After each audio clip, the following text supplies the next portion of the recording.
operation of the Cherrington 950 remote-controlled beach cleaner.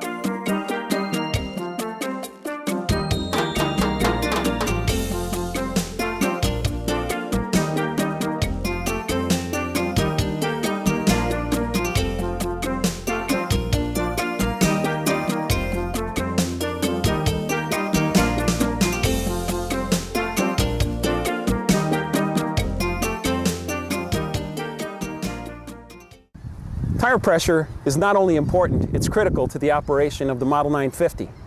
If you have one low tire, your digger point is crooked, and you're not loading material evenly, processing sand exactly the same on both sides of the screen. It also is important for traction. Many people feel that if you need more traction, you add tire pressure, but in fact, it's just the reverse. When you have traction problems, lower the tire pressure. Maximum tire pressure is 10 pounds, and minimum tire pressure is approximately 7 pounds. If you have really tough traction conditions, very soft sand, lower your tire pressure. Make sure that you have a good tire gauge which indicates small amounts of tire pressures. A digital air gauge is perfect. A really great feature of the Model 950 is the conveyor system. The conveyor system, where the conveyor flights come along, loading the sand for processing, actually has the ability to open very much like an alligator, and that's what this assembly is here. This keeps down pressure tension on the conveyor so that it holds on the material, drawing it up the screen. But it also allows you to open that front end up, or open up automatically, for things like coconuts or large rocks, so that they can be ingested up the screen and into the hopper. In the case where an item is too large, the conveyor will simply stop. You reverse the flow on the direction of the conveyor, and it'll spit that out. The Model 950 has a number of tie-down points for transporting with chains or straps. The rear one is located on either side on the top, the front one forward. And for storing the hatch open, there are these small clips. When you open the hatch, you can raise it up, drop it over the clips, and the hatch is open. That would be for processing sand, drying out, just letting everything flow through, or in general for washing out the hopper. Maintenance of the machine is important. Changing your engine oil filters, hydraulic oil filters, maintaining oil levels, all critical. On the right side, you see a hydraulic oil temperature gauge. Indicates red when the temperature is too high. Filling the hydraulic oil tank is a simple procedure of unscrewing the hydraulic oil cover and adding oil. The 950 tank has a sight glass on it so that you can, at a glance, notice that your oil levels are up to levels.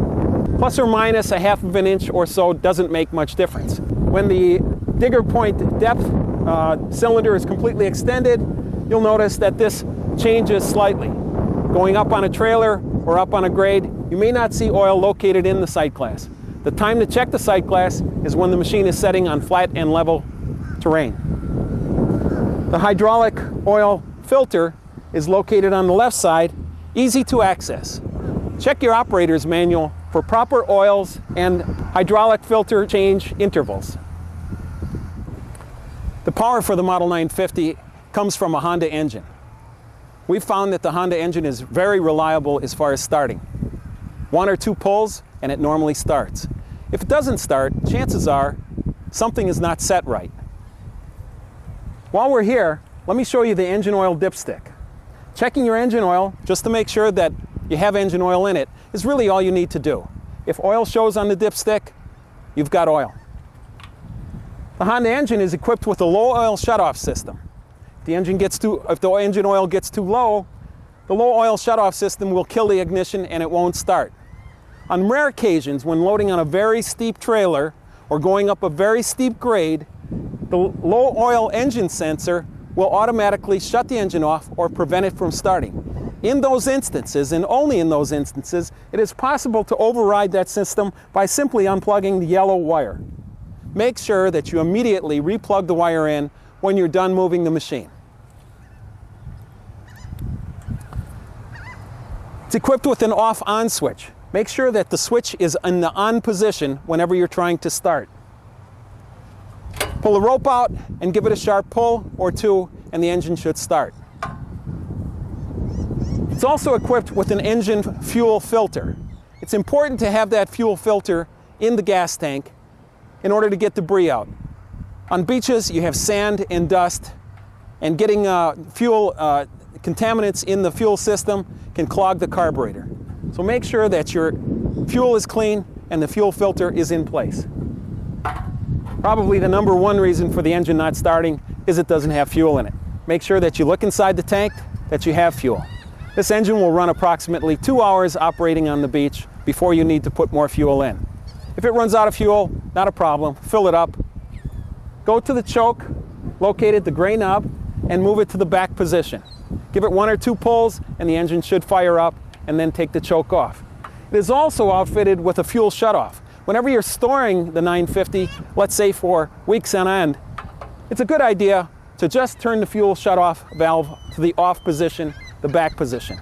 Don't forget, if the engine doesn't start, the fuel shutoff should be in the forwards position, the switch should be on, and make sure that there is oil in the engine crankcase. The 950 is equipped with a screen access hatch. Easy to reach for maintenance and changing screens. Never open the hatch unless you have the engine shutoff switch in the off position and the engine is not running. Simply take a 9/16 wrench and remove the single bolt. That allows you to raise the access hatch and put it in its locked position. This is great for service or again for changing the screens. A single bolt, again a 9/16 bolt, is removed in order to pull the screen up and away. You'll notice that there is a tab that retains this into the machine. You have to understand that when the bolt is in, that tab is behind the frame. The bolt goes through the framework into this tab. So in order to get the screen out, you have to lift the tab above that and bring the screen out above it.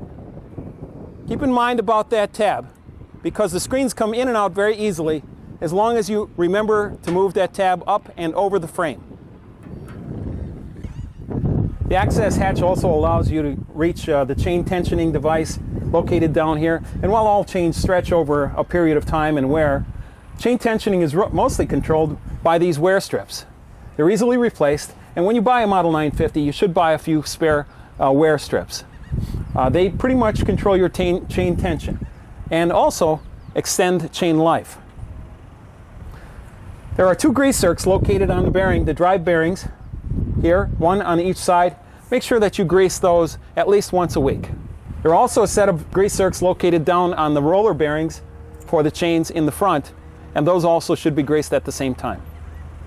The conveyor flights are conveniently bolted with 2 single bolts on each conveyor flight.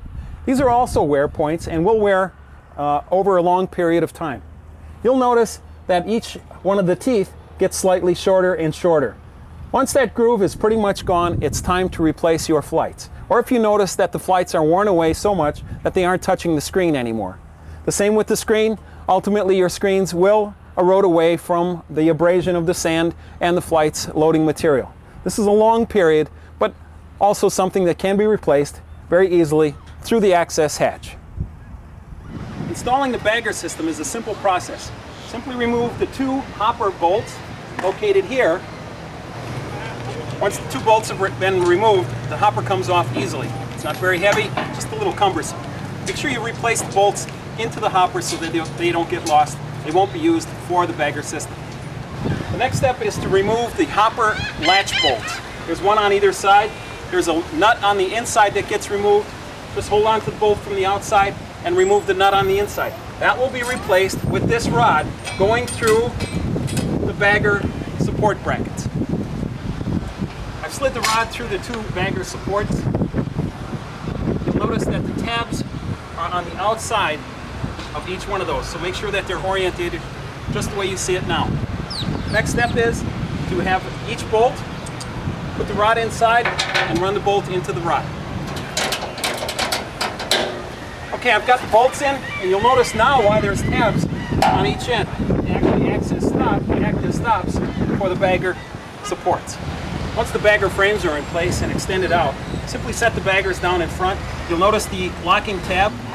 Fold that down and put the frame on for the bag. Keeping it straight down, push the bag in, raise it up, rotate your locking tab, and with both thumbs to press that until it hangs on the frame. Same thing for the second bag. When the bags are in place, you're ready to pick. When it's time to empty the bags, simply use both thumbs to press your locking tab, pull the bag and frame outwards, and dump.